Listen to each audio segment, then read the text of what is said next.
Over the last few weeks, we've seen a barrage of hurricanes hammer the Caribbean and the Atlantic coast. But for the White House, there's been another storm brewing. Not the kind that makes Trump's hair look like this, but rather one that could also leave them without power. I'm talking, of course, about Hurricane Mueller. Breaking news on the Russia investigation at this hour. Shockwaves in the Russia investigation. Special counsel Robert Mueller turning his attention toward President Trump himself. Mueller is requesting documents and information from the White House related to a range of events, including the president's firings of former National Security Advisor Michael Flynn and former FBI Director James Comey. Bob Mueller is not going to be stopped. Damn, Bob Mueller is relentless. He's like Trump's personal Freddy Krueger. Trump just wakes up in the middle of the night like, Mueller, no.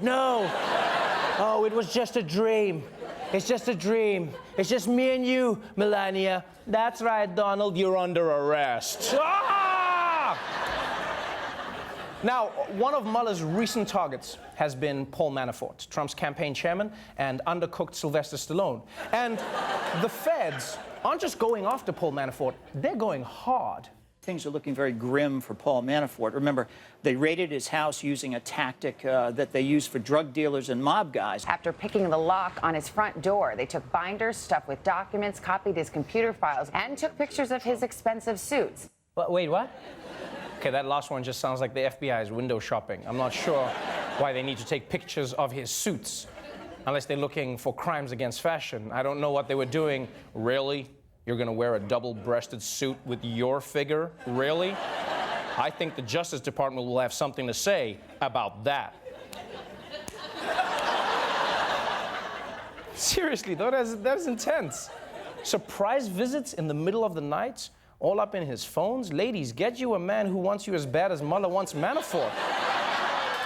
And I get why Manafort is drawing this much heat, because everything he's done until now has been shady. Manafort was offering to set up a briefing on the campaign with one of Russia's richest oligarchs, somebody very close to Vladimir Putin. Manafort offered to provide briefings on the race to a Russian billionaire closely aligned with the Kremlin in a July 2016 email. So Manafort offered to brief a Russian oligarch on the campaign that he was running for Trump? Now, does that prove he did anything wrong? No, but ask yourself this. When has the phrase Russian oligarch ever been a good thing? It's like the words a cappella concerts, or unmarked van, or homemade condom. Yeah, crocheted for her pleasure. So this news is all coming out now, and it actually makes you see why last year Manafort answered questions about Russia like this.